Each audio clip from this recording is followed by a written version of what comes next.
Language reveals more than we think. We were supposed to be raised on telepathy. We still have telepathic powers, and this in part is the reason for intuition and feeling other people's energies. Language has been an attempt to cut off this connection. Every word we say is a magic spell. So spelling, spell casting, has been specifically used to denigrate our divine selves. We are born into this world. Born comes from the English word barren. Today's definition of barren is unfruitful, bleak, and lifeless. Our children, as designated by our language, aren't even ours. Parents are a pair who rents. Our governments, especially our courts, don't treat a parent's right to control and direct the upbringing of their child as a fundamental liberty. We're forced from a young age through many types of indoctrination, and our parents are helping in this process. Look at the word childhood. A hood is used to cloak and hide. The etymology of children is chill and dren. Chill means cold. Dren is a name meaning a strong and healthy individual. So children are strong individuals who must be chilled, made cold. Stay with me, this will all come together. In Ballantyne's 1948 Law Dictionary, the term human being says sea monster. When we see monster, we get the definition, a human being by birth, but in some part resembling a lower animal. In the Oxford New English Dictionary of 1901, a human is defined as belonging or relative to man, as distinguished from God or superhuman beings. So these definitions are telling us we're monsters and have no inherent divine qualities. The word live backwards is evil. Our language is telling us we're born as monsters who are bleak and lifeless to a pair who rents us out to the government and other corporations that indoctrinate us. Our childhood is spent under a cloak, so our divinity will be hidden from us, and we're evil when we live. Our sentences are made up of words. The word sisters in Greek mythology were fates or witches who controlled the fates of man. Every word we say directly affects our reality and ultimately our fate. The Egyptian deity Thoth is said to have invented language and writing. The original purpose was to use words for magic. The words write and write are pronounced the same. A rite is a ceremony or ritual. Whenever we're writing with words or speak, we're initiating a ritual. Books contain chapters. A chapter often refers to a sect of a secret society or religious order. To page someone is to summon them. Pages in books made of words are summoning things to enslave or imprison our souls. The word grammar comes from the French word grammaire or grimoire. Grimoires were ancient magic books which contained instructions to summon demons. I want to mention sounds affect everything around us. The study of cymatics is the study of sound vibration on matter, and it has been demonstrated that vibrations and frequencies create geometric patterns in sand and other mediums. We wake up each morning. A wake is a funeral party held for the dead. At the beginning of each day, we say to each other, "Good morning." Mourning is what you do when you're sad for the loss of someone or something. We begin each day reveling in the morning of our divine nature, which has been stripped from us, by calling it a good morning. It's pretty masochistic if you ask me.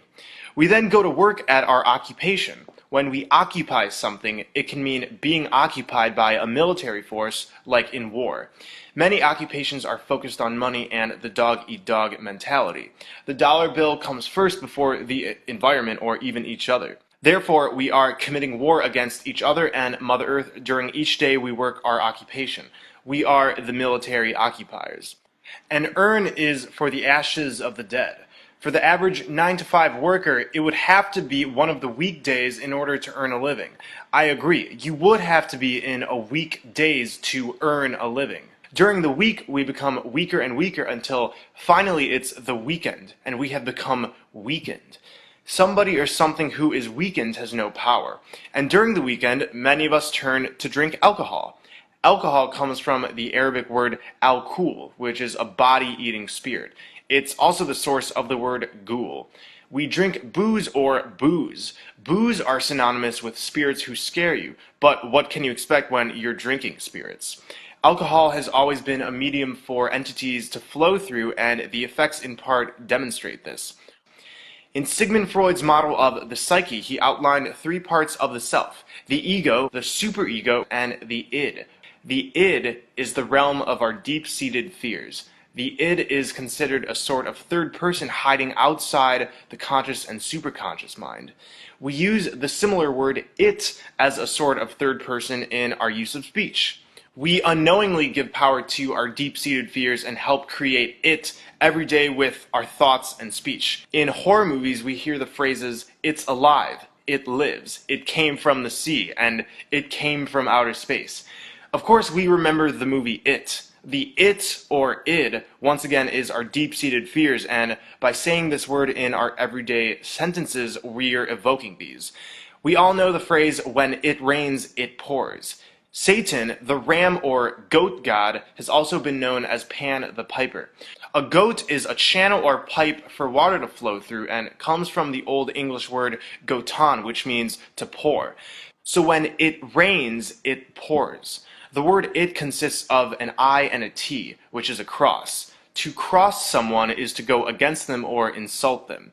I cross. I'll also mention that we live on an enclosed flat plane. Planet is simply plane with a cross at the end. It's also a plan-net. The plan with the lie of outer space and the many other lies used to trap us in a net of lies.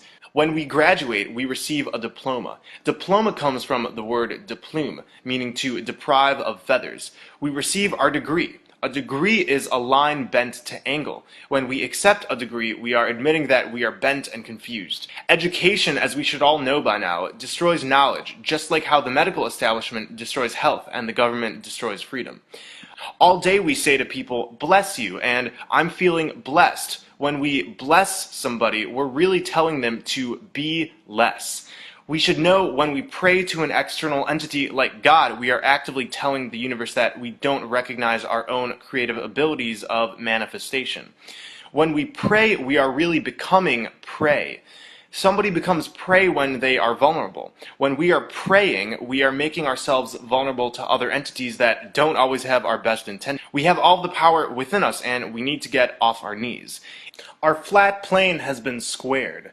This is in part what squaring the circle represents. The divine feminine, the circle, has been squared by masculine principles. Thoth, as I mentioned earlier, is the Egyptian creator of spelling. Thoth's name reveals a circle inside of a square. Thoth is made of squares in the form of the T-square and the H-square. The O is in the middle. Food for thought. Words act as electromagnetic vibrations, and it pulls us into confines by defining things in a reality made of free-flowing sine waves. It's just like the Saturn-Moon matrix projecting square waves on us. You could say we're helping in squaring our reality with these limiting sounds we utter from our mouth. And what's been given to us has been perfectly crafted, so we revel in language full of masochism and hatred for our divine selves. It's best we start learning to speak with a more conscious language. Everything we say is directly affecting this projection we're all in. We can use our intention and words to create amazing realities. One day we'll go back to our full telepathic nature, but for now, let's make the best of these spells. There's a lot more to discuss as far as words go, and I'll be making more videos about it in the future. I'll leave you with the opening sentence of the Gospel of John. In the beginning was the Word. Have a great one, guys. I love you all.